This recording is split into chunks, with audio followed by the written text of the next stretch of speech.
What is going on, guys? Welcome to The Reformed Reader, the channel where we review different forms of media through the lens of a Christian who is under the authority of the scriptures.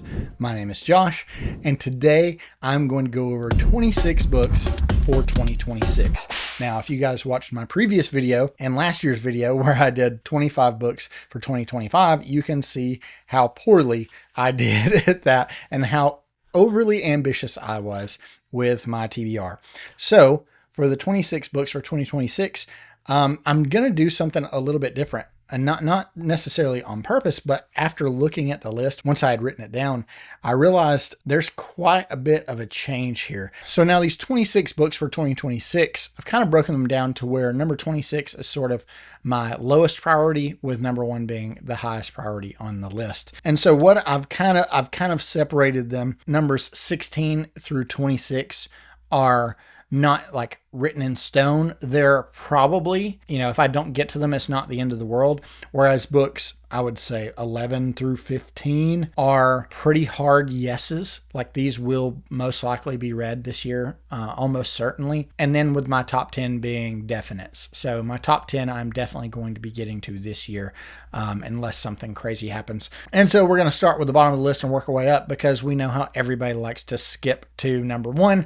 I'm just kidding, but it is high. I'm guilty of that. So starting with number 26. Number 26 is going to be The Evolution by Max Brooks. This is the same author of World War Z, which I loved so much. This is a Bigfoot story from what I understand, but the structure of the story is very similar to World War Z. From what I've read, it is excerpts of interviews that were done, of an encounter that they had. I loved World War Z, so I cannot wait to dive into this one as well. Probably pretty soon, actually, because it has sort of that winter setting. And so I would like to read it in the wintertime, maybe February is what I'm thinking. Anyway, so number 25 is going to be Ironbound by Andrew Givler. So this is a book that was put out by Athon Books, who also published Larry Correia's new Academy of Outcasts series, and they deal heavily with progression fantasy or lit RPG. This one has come highly rated by a lot of people. My friend Preacher over at Preacher Reads has said that Ironbound was one of his favorite books of the year, and that it was his biggest surprise of last year, from what I understand. So I'm really looking forward to jumping into this one. He said since I loved solo leveling, he thinks I will like this one even more, and that sets the bar pretty high. Number 24 is going to be Mall Lockdown by Joe Schreiber. I meant to get to this one last year. So last year I read Darth Maul Shadowhunter, and it was the book that got me back into reading Star Wars. It was the book that made me feel like I was enjoying the Star Wars universe again. And I have heard nothing but good things about Mall Lockdown. Jonathan Cohn actually says he likes this one quite a bit better. So I do plan to jump into this one pretty soon, probably whenever I feel like, okay, I need a palate cleanse. I need a sci-fi Star Wars palate cleanse. I'm really looking forward to reaching for this one. So that one is a priority for this year. Book number 23 is going to be True Believer, which is book 2 in the Terminal List series by Jack Carr. I really liked the first book, The Terminal List. There were some things that I think you could see, had some rough edges at times. Maybe there was a pacing issue here or there, but for a debut novel, so good.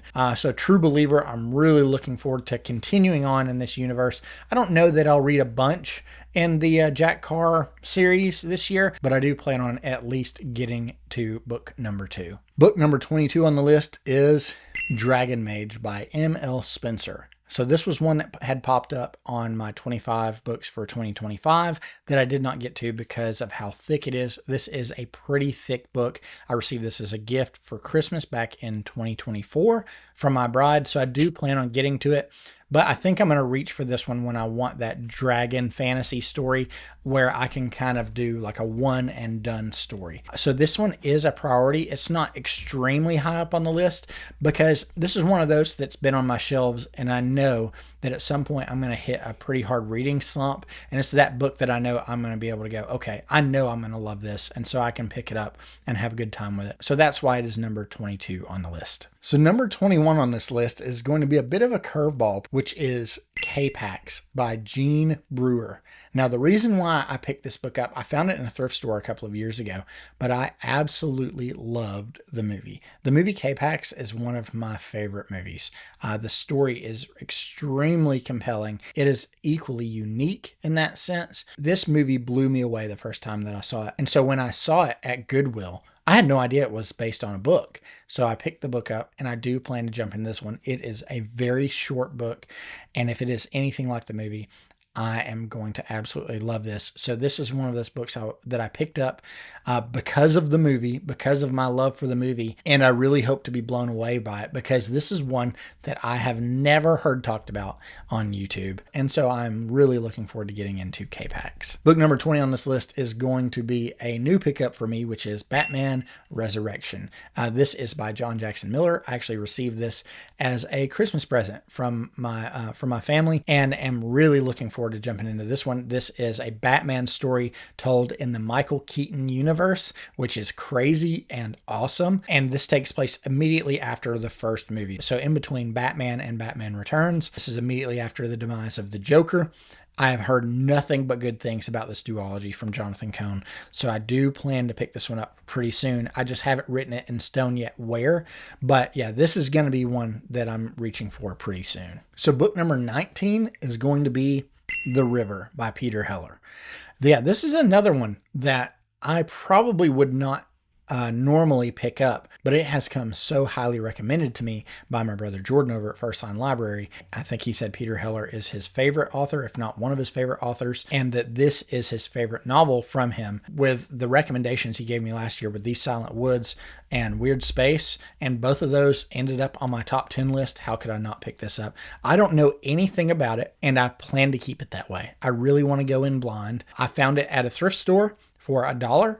And that hardcover looks really cool. I know you probably can't see it in the picture, but it's got this weird like shimmer effect to it. So yeah, I'm really looking forward to jumping into this one when I'm looking for sort of that outdoorsy read. Book number 18 on the list is going to be Aliens Phalanx by Scott Siegler. So this is set in like the Ridley Scott Aliens universe, but imagine if the xenomorphs ended up on a planet that was still in like medieval times. That's kind of what you've got here. So I think this is going to check a few boxes. It is sci-fi. It is that cosmic horror. It is that monster book, but thrown into a very unique setting where, you know, it's like, okay, what if the Knights Templar had to deal with xenomorphs? Sign me up. Sounds really cool. So it's going to check a lot of boxes for me. It's fantasy, it's sci-fi, it's horror.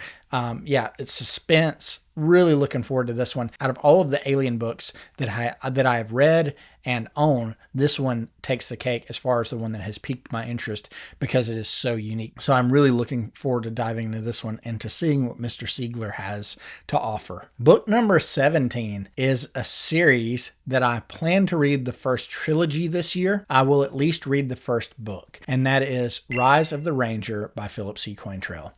So this comes highly recommended to me from several of my friends. One in particular, Sarah, over at Reader of the Midwest on Instagram. Guys, go check out her Instagram page. It is fantastic. But she has recommended this series to me and to others ad nauseum. She has told me how much she thinks I'm going to love this.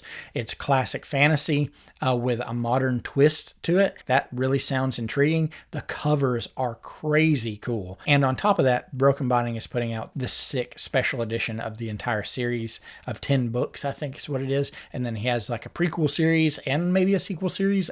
I'm not sure, but this guy is pumping out some books. So Rise of the Ranger, I've heard nothing but good things about the first book at least, so I do hope to read the trilogy. But for number 17 on the list, it's definitely going to be Rise of the Ranger because I do want to make it a priority to pick it up this year. Book number 16 on this list is The Night Manager by John Le Carre. Now I have this super cool edition that I found at Goodwill. And the reason why it's so cool is because for those of you that know anything about John Le Carre, so this is just fiction. I think it's like a mystery, maybe a thriller, has some like political intrigue in it. But my wife and I watched the TV series on Amazon. We absolutely loved it. Had no idea it was based off of a book series, which most good movies and TV shows are. And that's what my wife and I have come to realize. But the reason why this one is so cool is because when I picked it up at Goodwill, I got it for 75 cents, which I know you can't see it up there. I got this hardcover. It's brand new, and they wrapped the cover in Mylar, so, you know, to protect it. But then the coolest thing about it is that it's signed. And for those of you that don't know, John Le Carre has since passed. And this is a pretty sought after book. I did not know that. I picked it up and I was like, yeah, I'm definitely going to pick this up. I'll give it a read. And found out that this book is worth like $400 or $500 because it's a first edition signed by John Le Carre. I don't ever plan on getting rid of this. I think this is one of those that is super cool and it's a really cool story to tell. So I loved the TV show. So how could I not love the book? So I plan to pick this one up this year. It is a priority for me. This is certainly going to be one of those palate cleanses. And I think John Le Carre is going to be one of those authors that will continuously provide me with those palate cleansers. Book number 15 on this list is going to be Halo: Edge of Dawn by Kelly Gay. Yeah, I'm getting back into the Halo universe. It has been too long. I really want to get back into the Halo books. I love the Halo universe. I know you guys are like, nerd. You know, I am a nerd. I'm a giant nerd. I love the Halo games. They sort of helped shape my childhood. The Halo games were some of the first stories that made me believe in heroes. As silly as that may sound, but absolutely love Master Chief's character. In particular, the first 3 games are masterpieces, in my opinion. 4 and 5 were not great. And then Halo Infinite comes out and they're trying to kind of wrap things up so they can move in a different direction. And Halo Infinite kind of fell flat for most of the audience. So rather than making a sequel to that game to try to tie everything together, Kelly Gay has written a novel to tie up the end of Halo Infinite so that 343 can kind of go in a different direction with the story without having to spend tens of millions of dollars into developing a new game. They're going to let her wrap it up. And one of the coolest things about this is that the audiobook, which is going to be how I listen to it very soon, by the way, the audiobook is narrated by the woman that does the voice of Cortana and by Steve Downes, which is Master Chief himself. So how could I not read this one? I really wanted to get back into Halo. Didn't really know where I wanted to start. And this one is a new release. And with Steve Downes, when I hear Cortana and Master Chief, yeah, sign me up. So that's why it's so high up on the list. Book number 14 on the list is going to be All the Light That We Cannot See by Anthony Doerr. Now, this was a gift given to me by my sister-in-law, Evelyn, out in Colorado. Thank you so much. I'm sorry I haven't gotten to it yet, but I do plan to read this. And that cover is very interesting. So from what I understand, this is a historical fiction book based in and around World War II. You've got me hooked right then and there. I think this book has won like all kinds of awards. I know it was a New York Times bestseller. I think it won like a Pulitzer Prize or something. I'm not sure. It won a ton of awards. It's one of those books that has all the stickers all over it that we all love. I'm going in blind and I want to keep it that way. I haven't even read the summary on the back cover. So this one is pretty high up on the list in part because of how much I loved The Boy in the Striped Pajamas, and I didn't realize how much I needed more World War II stories. So this one in particular, this is definitely a priority read, and I will be reading it probably in the next couple of months. Book number 13 on this list is going to be Witchy Eye by DJ Butler. So a lot of you guys have probably seen that I picked this book up a few months ago. I've been fortunate enough to be able to talk to Dave Butler back and forth quite a bit. Such a cool guy. The premise of this book sounds fantastic. And this came highly recommended to iSamwise by Christopher Rocchio himself. So once I wrap Sun Eater up, I think I'm going to dive into this one relatively soon. So I think maybe I'm going to take a month or two and just sort of have a breath of fresh air, change things up a little bit. And then, man, Witchy Eye, yeah, I'm getting ready to jump into this head first for a lot of reasons. But that cover is absolutely fantastic. This is one of those books that I picked up in a video I did earlier last year about judging books by their cover. For me, it was my favorite of the bunch. So I'm really looking forward to picking up Witchy Eye and starting the series. I think there's 3 or 4 books already out in the series. Really, really looking forward to Witchy Eye by DJ Butler. And maybe I'll get some people to jump on board with me on this one. Book number 12 on this list is going to be I Am Legend by Richard Matheson. Absolutely love the movie, so I have to read the book. And I've heard from everybody that the book is way better. So in the movie, the main character is sort of fighting off, I think zombies, I think is what they're supposed to be.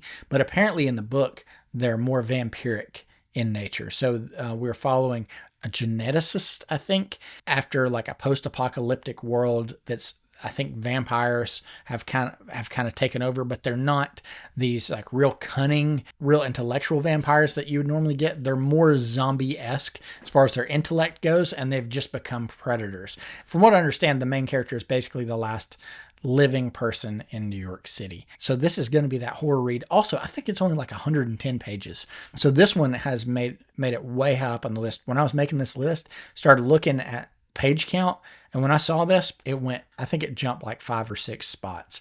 So yeah, I Am Legend is going to be a definite read for 2026. Book number 11, you guys have been asking for it, so I am going to read Theft of Swords by Michael J. Sullivan. This is the first set of books in the Rhaenyra Revelation series. So for those of you that don't know, the 3 books that you can purchase through Amazon are 2 books combined into one. So Theft of Swords is the first 2 books in the series, but I am going to read that one combo book, and it is high up on the list. I've said this before. Some of you may think this is ridiculous. I actually tried to start the series last year. I've heard nothing but good things about it, but because I was so deep into Sun Eater, as soon as I found out that one of the main characters' names was Hadrian, I couldn't do it until I finished Sun Eater. I cannot deal with 2 stories about Hadrian. So I have to finish Sun Eater first, and then I was going to jump into Rhaenyra Revelations. But Theft of Swords by Michael J. Sullivan, it is absolutely going to be read this year. You can put that one in stone. And now we're on to our top 10. And these are the ones that I'm saying are written in stone. So number 10 is going to be The Eisenhorn Omnibus by Dan Abnett. This is a trilogy of books in the Warhammer 40k universe. So once I finish up Sun Eater, this is going to be the epic sci-fi story that I'm going to continuously dive into and continuously reach for years to come. For those of you that know anything about the Warhammer universe, especially the novels, yeah, you know that I have my work cut out for me. The Horus Heresy series alone has like 28 books. So yeah, really looking forward to this. From what I understand, the Eisenhorn Omnibus is sort of where most people tell you to start. It's where you can learn a lot about the Warhammer universe, the magic system, how the politics works and all that, because you're sort of learning alongside the character, which is what I prefer. That way, when you do have to have some info dumps, it doesn't just seem like, let's pause the story and tell you about this world. It's you're actively learning with the character. Cannot wait to dive more into Warhammer. It is a crazy, epic, brutal universe, but so much fun. Number 9 on this list is going to be Shutter Island by Dennis Lehane. Now, yes, this is another one that I picked because I loved the movie. And from what I understand, if you've watched the movie, the ending of the book is spoiled for you quite a bit. However, I don't think it's going to deter me very much. I think I've realized that being spoiled by some things, as long as it's not just absolutely going to wreck everything about the story, I can still have a very good time reading it. So I'm going to say Shutter Island, but really I'm just going to kind of put Dennis Lehane here. So I'm thinking of several different things. I've looked at his catalog, but out of his catalog, I think the reason why I want to start with Shutter Island is because I know that I'll like it. But I'm really looking forward to some of these creepy mystery thrillers that have a lot of times like a bit of a psychological twist to them. So yeah, Shutter Island, it's really high up on the list. Cannot wait to dive into Dennis Lehane's work. Book number 8 on this list will probably come as a surprise to no one, and it is Magic and Bullets by Larry Correia. This is book number 2 in his Academy of Outcasts series. Absolutely loved book 1. It was so much fun. It was in the running for book of the year for me. If it had not been for Sun Eater, it was so much fun. And I said that Academy of Outcasts was kind of like Mistborn meets Guardians of the Galaxy. And like I said, it was just so much fun to read. I could not wait to pick it back up.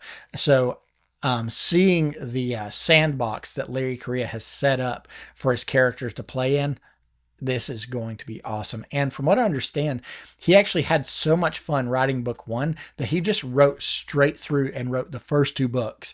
And so he had the first 2 books completed before book 1 was even published. So book 2 comes out in May, I believe. And from what I hear, I may be getting an e-arc of it. So I will be diving into it at least on release day because of how much I loved book 1. But I hope that maybe I can dive into it just a little bit early and sink my teeth into it because I loved book 1. Book number 7 is going to be Summer of Night by Dan Simmons.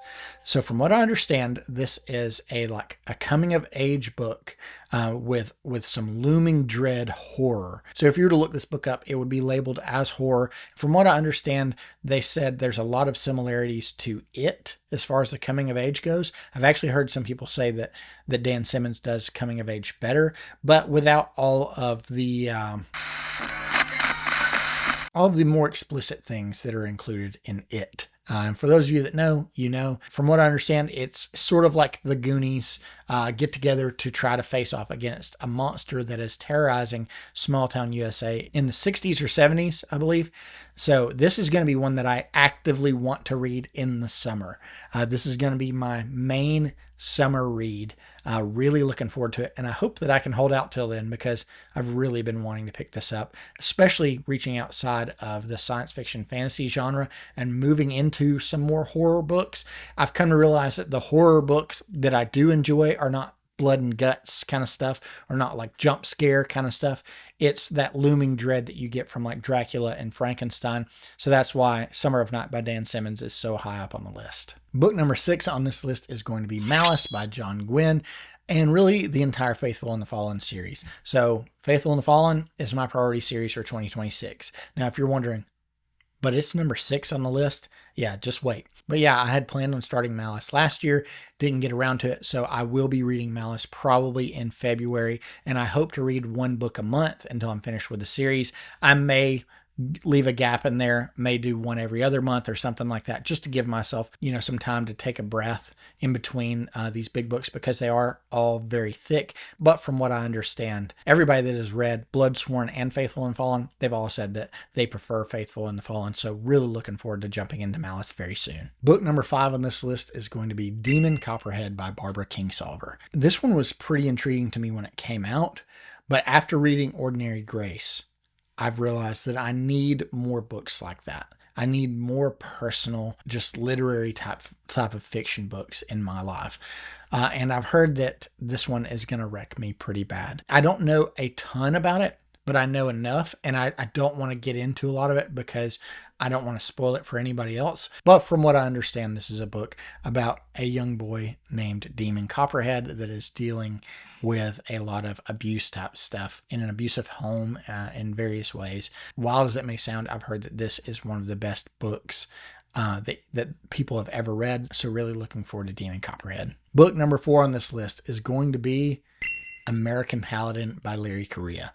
So I have pre-ordered his big Kickstarter edition. You guys know how much I've loved Larry Correia's work.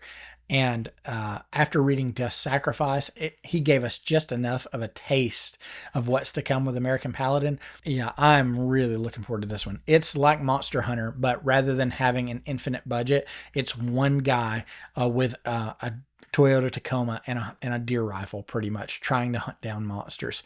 This sounds awesome. Really looking forward to it. This will be a day one read for me. And hopefully I might be able to get to talk to Larry again on the channel about American Paladin. And I'm down to my top 3. Book number 3, I think, is going to be a buddy read with my bride, and that is going to be Lonesome Dove by Larry McMurtry. This one is probably going to come later in the year, and you'll see why in just a minute. But, this is one that's been on my list for a while, been really looking forward to it, but it is so thick and dense that I just didn't think I would be able to give it the ample amount of time and attention that I think it deserves, because most people have said this is their favorite book of all time. So my expectations are pretty high. This is one where I was like, you know what? My wife and I both loved the movie or the TV series or whatever it was. And everybody said, well, if you love that, the book is far superior. I don't think we can go wrong. So yeah, Lonesome Dove, I'm probably going to read this, I'm going to say in the fall. I will let you guys know when. That way, if any of you want to jump on board and be part of the buddy read, that would be awesome. But yeah, Lonesome Dove is number 3. Number 2 on the list is going to be 12 Months by Jim Butcher. This is book number 18 in the Dresden Files. And at the time of recording this, it comes out in 2 weeks. So this is going to be a day one read for me, guys. You know how much I've loved the Dresden Files, and I expect this one to be no different. I've been waiting for 2 years to read 12 Months. So cannot wait. Super excited. Also had a good friend of mine that got to have a discussion with Jim Butcher about 12 months. I will link that in the description below. It was fantastic. So really, really looking forward to this. Not a whole lot else I can say about the Dresden Files. It's one of my favorite series of all time, and for good reason. So with a new Dresden book coming out, yeah, you better believe I'm going to read this day one.